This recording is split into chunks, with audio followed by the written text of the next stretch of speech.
കർത്താവിൻ്റെ മഹത്വമുള്ള നാമം വാഴ്ത്തപ്പെടട്ടെ. ഈ ഒരു പ്രഭാതം കൂടെ കണ്ട് കർത്താവിനെ സ്തുതിപ്പാൻ ദൈവം ഇടവരുത്തിയ കർത്താവിൻ്റെ മഹാകരുണയെ ഓർത്ത് ഈ പ്രഭാതത്തിൽ നന്ദി നിറഞ്ഞ ഹൃദയത്തോടെ ദൈവത്തെ സ്തുതിക്കുകയും വാഴ്ത്തുകയും ചെയ്യുന്നു. വളരെ പ്രാർത്ഥനയോട് തികഞ്ഞ ദൈവാസികത്തോടുകൂടി ഈ സന്ദേശത്തിലേക്ക് നിങ്ങളുടെ ശ്രദ്ധയെ ഇന്ന് പ്രഭാതത്തിൽ തിരിക്കുകയാണ്. 105 സങ്കീർത്തനം അതിൻ്റെ 14 വാക്യം. അവരെ പീഡിപ്പിക്കുവാൻ അവൻ ആരെയും സമ്മതിച്ചില്ല, അവരുടെ നിമിത്തം അവൻ രാജാക്കന്മാരെ ശാസിച്ചു. ഈ വാക്യങ്ങൾക്കാണ് ദൈവത്തിന് സ്തോത്രം ചെയ്യുന്നത്. ഇസ്രായേൽ ജനത്തെ അവരെ നടത്തിയ വഴികളെയും ഇല്ലെങ്കിൽ മിസ്രൈമിന്റെ മണ്ണിൽ നിന്ന് അവരെ വീണ്ടെടുത്ത് മരുഭൂമിയിലൂടെ 40 വർഷം അവരെ നടത്തി കനാൻ ദേശത്തിൽ എത്തിക്കുന്ന ഒരു പ്രോസസ്സ് ദൈവത്തിന് ഇസ്രായേൽ ജനത്തെ പ്രതി ഉണ്ടായിരുന്നു. ആ പ്രോസസ്സിങ് ആ ഒരു കാലഘട്ടം കഴിഞ്ഞിട്ടാണ് ദൈവം ഇസ്രായേലിന്റെ കനാനിലേക്ക് എത്തിക്കാൻ തക്കവണ്ണം ഇടയായത്. നമ്മളെ പോലെ തന്നെ നടന്ന വഴികളെ പലപ്പോഴും എന്ത് ചെയ്യാറുണ്ട്, മറന്നു പോകാറുണ്ട് അല്ലേ?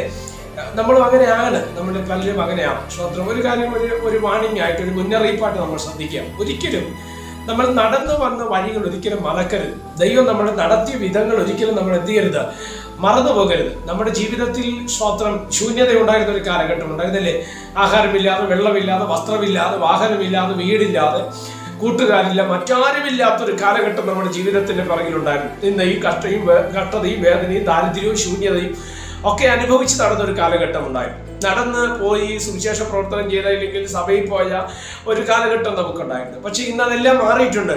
പലരുടെയും ജീവിതത്തിനകത്ത് വ്യത്യാസങ്ങൾ ദൈവം വരുത്തി. എന്നാൽ ആ വന്ന വഴികളെ പലപ്പോഴും മറക്കുകയും ഇന്നലകളിൽ നമ്മളെ സഹായിച്ച, നമ്മളെ കൈരം പിടിച്ച, നമ്മളെ ഉയർത്തുവാൻ വേണ്ടി ദൈവം ഉപയോഗിച്ച പലരെയും നമ്മൾ മറന്നിട്ട് നമ്മുടേതായ വഴികൾ തിരഞ്ഞെടുത്ത് പോകുന്ന പലരെയും നമുക്ക് കാണുവാൻ തക്കവണ്ണം കഴിയും. അങ്ങനെയുള്ളവരെ നോക്കി ഞാൻ പറയും, ഒരിക്കലും അവരുടെ ജീവിതം ശുഭകരമാകത്തില്ല.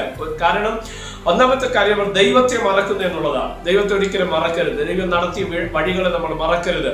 ഇന്ന് എന്തെങ്കിലുമൊക്കെ ദൈവം നമുക്ക് തന്നെങ്കിൽ അതിന്റെ പുറകിൽ ദൈവത്തിന്റെ കരമാണ്, ദൈവത്തിന്റെ മഹത്വമാണ്. യോബെന്ന് ദൈവമനുഷ്യൻ പറഞ്ഞതുപോലെ ഈ നന്മകളെല്ലാം തന്ന ദൈവമാണ്, അതിനെ എടുക്കുവാനും ദൈവത്തിന് അധികാരമുണ്ട് എന്നുള്ളത് നമ്മൾ ഒരിക്കലും മറക്കുവാൻ തക്കവണ്ണം ഇടവരില്ല. മടങ്ങി വരാം. ഇവിടെ ഇസ്രായേൽ ജനത്തെ ഓർമ്മപ്പെടുത്തുകയാണ്.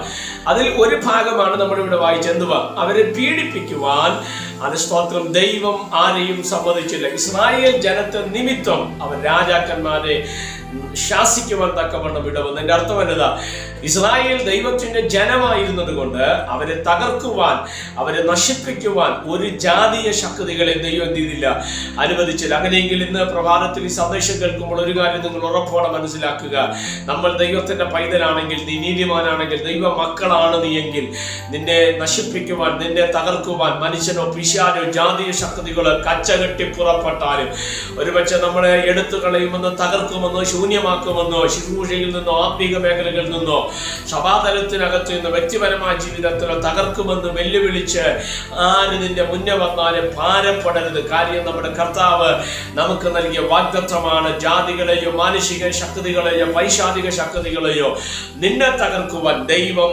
അനുവദിക്കുകയില്ല. അതുകൊണ്ടാണ് മിസ്രൈമിന്റെ മണ്ണിൽ നിന്ന് ഇസ്രായേൽ ജനം പുറപ്പെടുമ്പോൾ ദൈവം അവരെ പറഞ്ഞൊരു വാചകമുണ്ട്, അത് നിങ്ങൾക്കെതിരെ യുദ്ധം വരും, പക്ഷേ നിങ്ങൾ ഭാരപ്പെടേണ്ട, ഞാൻ നിങ്ങൾക്ക് വേണ്ടി യുദ്ധം ചെയ്യും.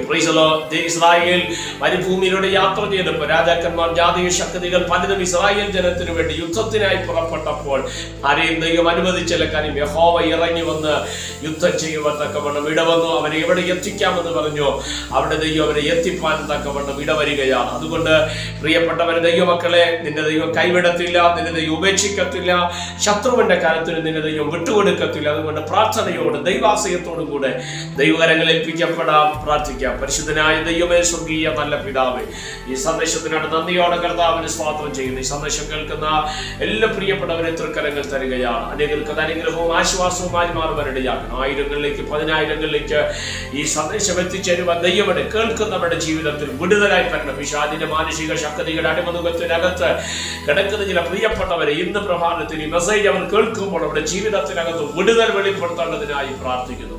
സ്വർഗം അങ്ങനെ ചെയ്യുന്നതിനായി സ്തോത്രം, മഹത്വം അങ്ങേക്ക് യേശു കർത്താവിന്റെ നാമത്തിൽ തന്നെ. ആമേൻ. എല്ലാവരെയും ദൈവം അനുഗ്രഹിക്കട്ടെ. God bless you.